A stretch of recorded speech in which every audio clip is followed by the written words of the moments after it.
दोस्तों Jayaprakash power ventures limited की बात करें तो स्टॉक के अंदर आज भी प्रॉफिट बुकिंग दिखाई दे रही है। और इसके पीछे वजह है कि स्टॉक पिछले दिनों काफ़ी ज़बरदस्त दौड़ा, कम समय में पैसे डबल हुए। ऐसे में जो बड़े इन्वेस्टर है जिन्होंने बहुत भारी मात्रा में क्वांटिटी उठाई थी वो तो प्रॉफिट बुकिंग करेंगे ही, और ये बिल्कुल होना है। तो लगभग सभी स्टॉक जो पिछले दिनों बहुत ज़बरदस्त दौड़े उनमें प्रॉफिट बुकिंग शुरू हो गई है। लेकिन इसका मतलब ये नहीं कि स्टॉक बहुत नीचे जाने वाले, जल्दी यहाँ पे एक शानदार तेजी की संभावना बन रही है। तो कुछ बड़ी डील को डिस्कस करेंगे, क्या इशारा कर रही है वो। इसके अलावा हमारे पावर मिनिस्टर आरके सिंह ने दी है बहुत बड़ी गुड न्यूज पावर सेक्टर के लिए।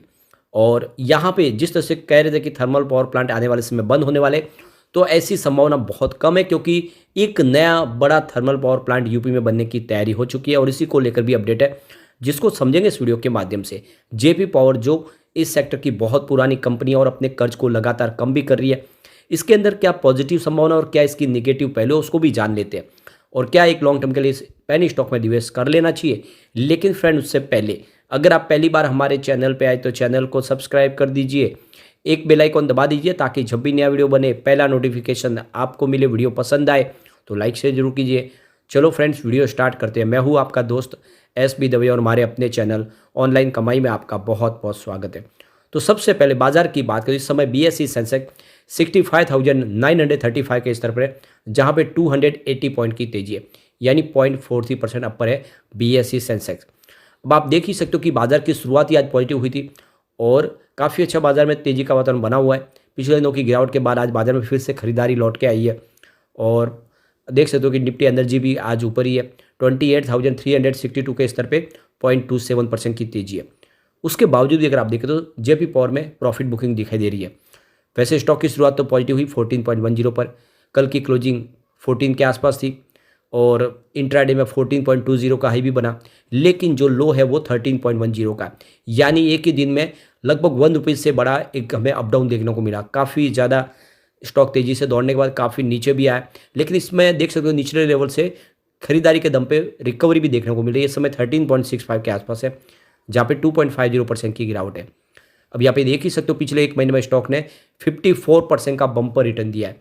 8.75 के आसपास स्टॉक था, वो इस समय 13.65 के आसपास। वैसे 7.5 से स्टॉक 15 हुआ है, यानी पैसे डबल हुए लगभग 1 से 2 महीनों में।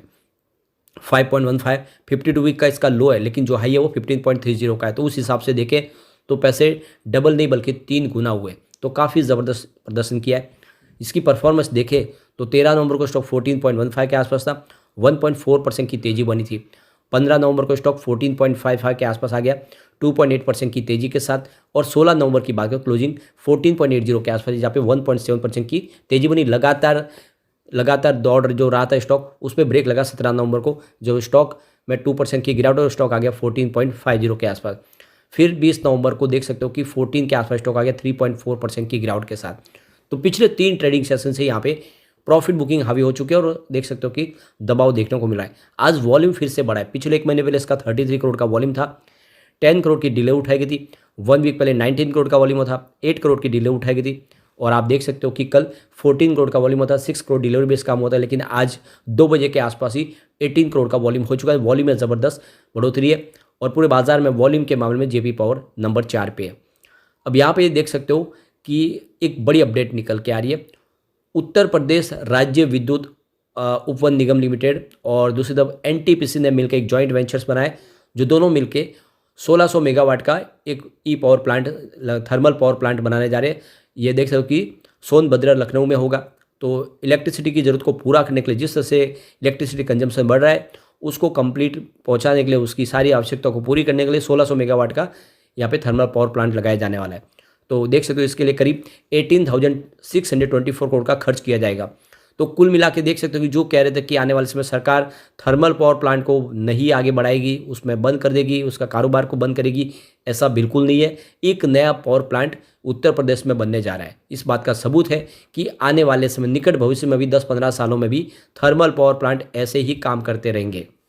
दूसरी तरफ देखें तो हमारे पावर मिनिस्टर आरके सिंह की तरफ से जो बड़ा बयान निकल कर आया है कि इंडिया की जो ग्रोथ है, 9 से लेकर 10% की ग्रोथ, इकोनॉमिक ग्रोथ को बढ़ाने के लिए जो सबसे बड़ा योगदान होगा वो पावर सेक्टर का, यानी पावर सेक्टर के माध्यम से 9 से लेकर 10% की इकोनॉमिक ग्रोथ इंडिया हासिल कर सकता है। तो ऐसे में आप देखें तो जैसे कि अगर जितनी इलेक्ट्रिसिटी की खपत बढ़ेगी उस हिसाब से हमारी ग्रोथ भी बढ़ेगी, क्योंकि इंडस्ट्री को किसी को भी चलाने के लिए पावर की ज़रूरत पड़ेगी, बिना पावर के तो कोई इंडस्ट्री चलेगी नहीं। तो जितनी इलेक्ट्रिसिटी को हम सपोर्ट करेंगे, इलेक्ट्रिसिटी की ज़रूरत को पूरा करेंगे, उतनी ज़्यादा रिक्वायरमेंट को पूरा करेंगे, उसी हिसाब से आगे बिजनेस भी बढ़ेंगे। तो इकोनॉमिक ग्रोथ को आगे बढ़ाने में सबसे बड़ा योगदान पावर सेक्टर का ही है, और इसलिए सरकार पावर सेक्टर को लेकर बहुत सारे डिसीजन ले रहे हैं। आप देख सकते हैं कि डिस्कॉम पिछले दिनों काफ़ी ज़्यादा लॉस में चले थे और ऐसे पावर सेक्टर को भी प्रॉब्लम है, उनके पैसे टाइम पे नहीं मिल पा रहे थे। सरकार ने उसके लिए भी कुछ प्रावधान किए, बैंकों को कहा कि आप पावर सेक्टर को जितना चाहिए उनको लोन प्रोवाइड करें और जल्द से जल्द करें, ताकि पावर सेक्टर अपनी क्षमता से काम कर पाए। थर्मल पावर प्लांट से भी कहा गया कि आप 24 घंटे अपनी पावर जनरेशन कैपेसिटी को जारी रखें। तो ये सारी बातें साबित कर रही है कि इस सेक्टर में आने वाले समय में तेज़ी की संभावना बनेगी। और जेपी पावर जिसकी खुद की 2 कोल माइंस है, उनके लिए तो काफ़ी अच्छा पॉजिटिव संभावना आगे दिख रहा है। अब यहाँ पे इसके कुछ पॉजिटिव और निगेटिव पहलू को देख लेते हैं। तो पहला पॉइंट पॉजिटिव और वो है एनुअल रेवेन्यू, जिसमें 21.86% की वृद्धि देखने को मिल रही है, जो 5,922 करोड़ के आसपास रहा है। सेकेंड पॉइंट क्वार्टरली रेवेन्यू, यह एक निगेटिव पॉइंट बना है जहाँ पे 2.57% की गिरावट देखने को मिली है, जो ईयर ऑन बेसिस पे 1,359 करोड़ के आसपास रहा। तीसरा पॉइंट फिर से निगेटिव और वो है एनुअल नेट प्रॉफिट, जिसमें 48.44% की गिरावट है, जो लास्ट ईयर 55.42 करोड़ के आसपास रहा। एक पॉइंट और निगेटिव वो है क्वार्टरली नेट प्रॉफिट, जिसमें 8.96% की गिरावट देखने को मिली है, जो ईयर ऑन बेसिस पे 68.66 करोड़ के आसपास रहा। लेकिन अगला पॉइंट पॉजिटिव और वो है स्टॉक की प्राइस, जिसमें 87.67% की वृद्धि देखने को मिल रही है, जो सेक्टर के मुकाबले काफ़ी अच्छा किया है। एक पॉइंट फिर से निगेटिव और वो है प्राइस टू अर्निंग रेशियो, यानी पी रेशियो इसका -5684 है, और ये इसके लिए नेगेटिव पॉइंट है। एक पॉइंट पॉजिटिव बन रहा फिर से वो है डेट टू इक्विटी रेशियो, जो 0.72 है, लेस देन 1 है, और ये इसके लिए हेल्दी पॉइंट बन रहा है। एक पॉइंट फिर से निगेटिव वो है रिटर्न ऑन इक्विटी यानी आरओई, जो 0.83 है, लेस देन 10% है, और इसलिए ये निगेटिव पॉइंट बनेगा। पॉइंट अगला पॉजिटिव वो है म्यूचुअल फंड की होल्डिंग यहाँ पे इंक्रीज हुई है। एक पॉइंट यहाँ पे न्यूट्रल बना हुआ है प्रमोटर की होल्डिंग अनचेंज है 24% के आसपास। एक पॉइंट पॉजिटिव बना हुआ है इंटरेस्ट कवरेज रेशियो, जो 2.24 है, हायर देन 1.5 है, तो ये पॉजिटिव पॉइंट बनना है। अगला पॉइंट निगेटिव वो है प्रमोटर के 79% गिरवी शेयर है।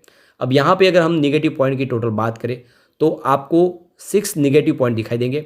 अगर हम बात करें पॉजिटिव पॉइंट की तो आपको 5 पॉजिटिव पॉइंट दिखाई देंगे, लेकिन इसमें कोई ज़्यादा फर्क नहीं है। आप समझ सकते हो इसमें एक न्यूट्रल पॉइंट भी है, तो 6 और 5 का अंदाज लगाए तो लगभग बैलेंस बन रहा है। अब यहाँ पे हम कुछ बड़ी डील की तरफ चलते हैं, जिसकी वजह से आज यहाँ पे आपको गिरावट देखने को मिली। तो सुबह 9:52 पर 13.60 की प्राइस से 31,94,000 शेयरों की एक बिकवाली हुई। फिर 10:35 पर 13.55 की प्राइस से 12,44,000 शेयरों की एक बड़ी खरीदारी हुई। लेकिन उसके बाद 10:37 पर 13.50 की प्राइस से 15,53,000 शेयरों की फिर से बिकवाली हुई। उसके बाद 11:52 पर 13.50 की प्राइस से 14,44,000 शेयरों की एक खरीदारी हुई। तो फिर उसी समय 11:52 पर 13.40 की प्राइस से 15,67,000 शेयरों की बिकवाली हो गई। उसके बाद 11:58 पर 13.60 की प्राइस से 14,23,000 शेयरों की खरीदारी हुई। तो सुबह सुबह कुछ खरीदारी हुई है और कुछ यहाँ पे बिकवाली का भी जोर चल रहा है। दोनों तरफ का माहौल बना हुआ है। इससे कह सकते हैं कि बड़ी गिरावट की तो अभी फिलहाल इतनी संभावना नहीं दिख रही है। जल्दी यहाँ पे फिर से एक शानदार खरीदारी आ सकती है। अब इसके एक बार हम पिवट लेवल को चेक कर लेते हैं। तो यहाँ से अगर गिरावट होती है तो 13.63 का फर्स्ट सपोर्ट है। तो वैसे तो ये सपोर्ट टूटा क्योंकि 13.10 का इंट्राडे में लो बना। सेकंड सपोर्ट 13.27 का, वो भी टूटा। तीसरा सपोर्ट 12.68 के आसपास है।